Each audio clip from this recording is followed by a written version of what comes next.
સુરતની અંદર ભાવ વધારામાં ડુંગળીના પ્રશ્નો લ્યો, અને કોંગ્રેસની સરકાર હતી ને જ્યારે પાક વીમાના પ્રશ્નમાં આપણે એક જીવતદાન મળતું હતું. દર મહિનાના 500 રૂપિયા દઈને મસ્કરી આ ખેડૂતોની કરે છે, આપણે જાણીએ છીએ.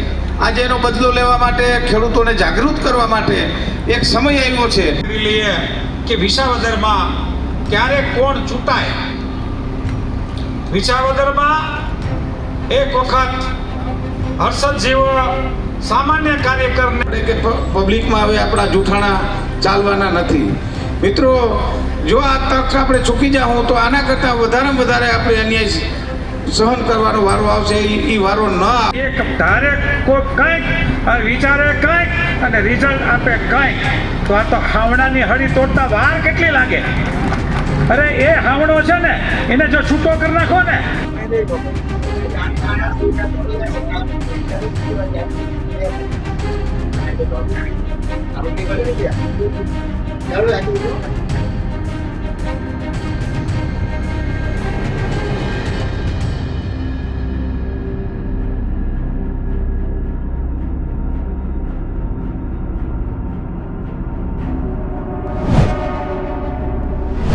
કોંગ્રેસ પક્ષ દ્વારા આપણા ઉપર વિશ્વાસ મૂકી કડી વિધાનસભાની ચૂંટણી લડવા માટે ઉમેદવાર તરીકે જાહેર કરવામાં આવ્યા છે. શું કહેશો તમે? કોંગ્રેસે મારા ઉપર વિશ્વાસ મૂકીને મારી પ્રમાણિકતા, મારા લોકોની જે સેવા કરવાની ભાવના, એનો મને બરાબર એનો લાભ આપ્યો છે. મારા ઉપર ખૂબ ભરોસો છે પાર્ટીને કે હું કદી ક્યાંય વિચારીશ નહીં, એટલે મને એમને ટિકિટ આપી છે. કયા મુદ્દા પર તમે ચૂંટણી લડવા જશો? હું અહીંયા ચૂંટણી બંધ કરી દઉં. જે રીતે બીજેપી કોંગ્રેસે ઉમેદવાર જાહેર નથી કર્યા, પણ આપ પાર્ટીના ઇટાલિયાએ 164 ગામ ફરી લીધો, ખૂબ પ્રચાર કર્યો. એડવાન્ટેજ છે આપ પાસે, માનો છો? ગુજરાતમાં મુખ્ય બે પક્ષો છે, કોંગ્રેસ અને ભારતીય જનતા પાર્ટીના. બે પક્ષોની લડાઈ છે. ભારતીય જનતા પાર્ટીનું જે કુશાસન છે, ગેરવહીવટ છે, જે ભ્રષ્ટાચાર છે, એની સામે સમગ્ર ગુજરાતમાં લોકોની જે નારાજગી, આક્રોશ છે, અને ખાસ કરીને વિસાવદર મત વિસ્તારની વાત કરીએ તો અહીંયા ખૂબ મોટા પ્રમાણમાં બેરોજગારી છે, ખેડૂતોના પ્રશ્નો છે, કોઈ ઉદ્યોગો નહીં હોવાને કારણે કોઈ રોજગારની તકો નથી, ઇકો સેન્સિટિવ ઝોનના પ્રશ્નો છે, ખેડૂતોને ઉત્પાદનના પૂરતા બજાર ભાવ નથી મળતા, ખાતર, બિયારણ, અનેક પ્રશ્નોથી પ્રજા જ્યારે ત્રસ્ત હોય તો સરકારની નિષ્ફળતાઓ, ભ્રષ્ટાચાર સામેની આ લડાઈ છે. અને ગુજરાતમાં કોંગ્રેસ પક્ષ જ મુખ્ય વિપક્ષ તરીકે સરકારની તમામ ગેરવહીવટ, ભ્રષ્ટાચાર, નિષ્ફળતા સામે લડે છે. અને વિસાવદરની ચૂંટણીમાં પણ આ પ્રજાના મુદ્દાઓને લઈને કોંગ્રેસ મેદાનમાં ઉતરશે ને લોકોની વચ્ચે જઈને આશીર્વાદ મળશે. ખાસ કરીને કોંગ્રેસને હર્ષદભાઈ જે ગદ્દારી કરી એટલે ગદ્દાર કહે છે, શું કહેશો? પ્રજા તો ગદ્દાર કહે છે, ગદ્દાર છે. જે રીતે કેજરીવાલે અહીંયા આવીને ગઈકાલે વાણી વિલાસ કર્યો, એ જોતા એટલું ચોક્કસ કહીશ કે આખા દેશના લોકો ઓળખી ગયા છે કે અન્ના હઝારેજીની સાથે જે લોકો આંદોલન કરતા હતા, પ્રમાણિકતાની વાતો કરતા હતા કે અમે ક્યારેય રાજકારણમાં નહીં જોડાઈએ, અમે તો સિસ્ટમ સુધારવા આવ્યા છે, ભ્રષ્ટાચાર નાબૂદ કરવા આવ્યા છે, એ લોકો કેવી રીતે રાજકારણમાં જોડાયા? એ અન્ના હઝારે સાથે ગદ્દારી કોણે કરી? એ જ રીતે જે પ્રમાણિકતાની વાતો કરતા હતા, દિલ્હીમાં 2000 કરોડ રૂપિયાનું લીકર જે સ્કેમ થયું અને જેલમાં. અચ્છા, કોંગ્રેસની જો વાત કરીએ તો પહેલા તો બધા એવું કહે છે કે ઉમેદવાર ડિક્લેર કરવામાં ખૂબ જ સમય લગાડ્યો છે. આ રણનીતિનો ભાગ કે બીજા કોઈ કારણ? ભારતીય જનતા પાર્ટીએ કર્યો ઉમેદવાર જાહેર. આમ આદમી પાર્ટીએ ઘણા સમયથી કર્યું. એટલે જે લોકોને ક્ષમતાઓની તકલીફ હોય, બરાબર, બાકી આવતીકાલે બપોરે 2 વાગ્યા સુધીનો સમય છે.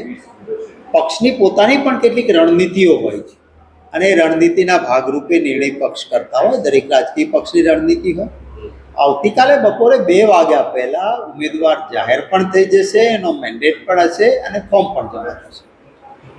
અચ્છા, કેજરીવાલે ગઈકાલે બીજેપીને લઈને કોંગ્રેસને ટાંકીને એવું કહ્યું છે કે ભાઈ કોંગ્રેસ બીજેપી માટે કામ કરે છે અને ગઠબંધનનો ભરમ નથી નિભાવ્યું વિસાવદર બેઠક પર.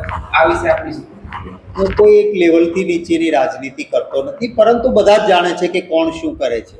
હરિયાણામાં દિવાલ પર લખેલું હતું, બધા કહેતા હતા કે કોંગ્રેસની જ સરકાર બનશે, હરિયાણામાં કોઈ બીજો વિકલ્પ નથી.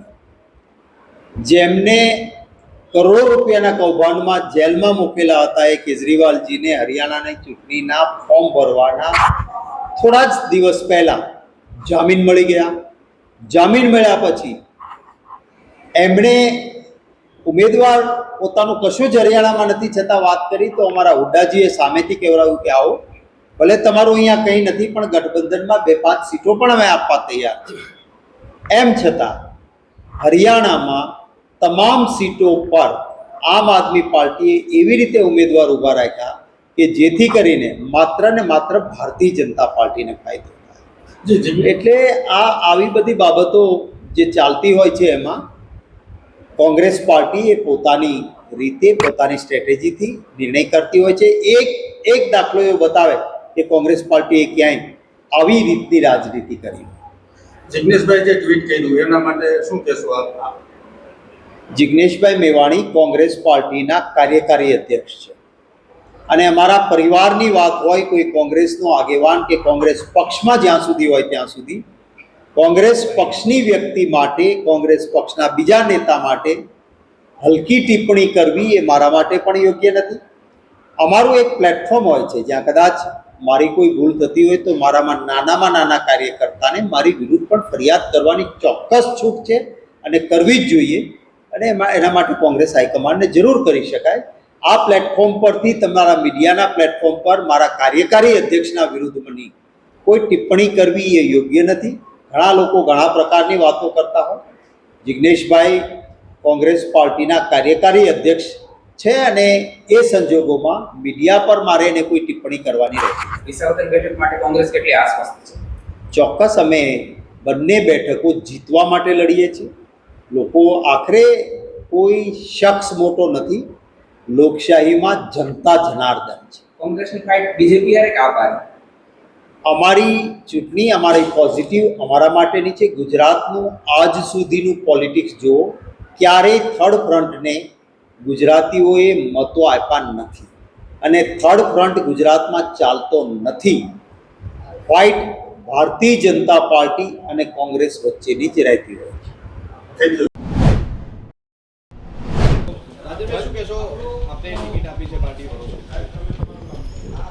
પાર્ટીએ મારી જે કદર કરી અને મને જે આ ટિકિટ આપી છે એ બદલ હું પાર્ટીનો ખૂબ ખૂબ આભાર માનું છું. ધન્યવાદ. કયા મુદ્દા સર હવે આપણે ચૂંટણી માટે જઈશું? હાલ તો વિકાસના મુદ્દા અને જે સરકારશ્રીની જે યોજનાઓ ચાલે છે અને જે યોજનાઓના સફળ પરિણામ મળ્યા છે ગામે ગામ, એ મુદ્દા ઉપર અમે જઈશું.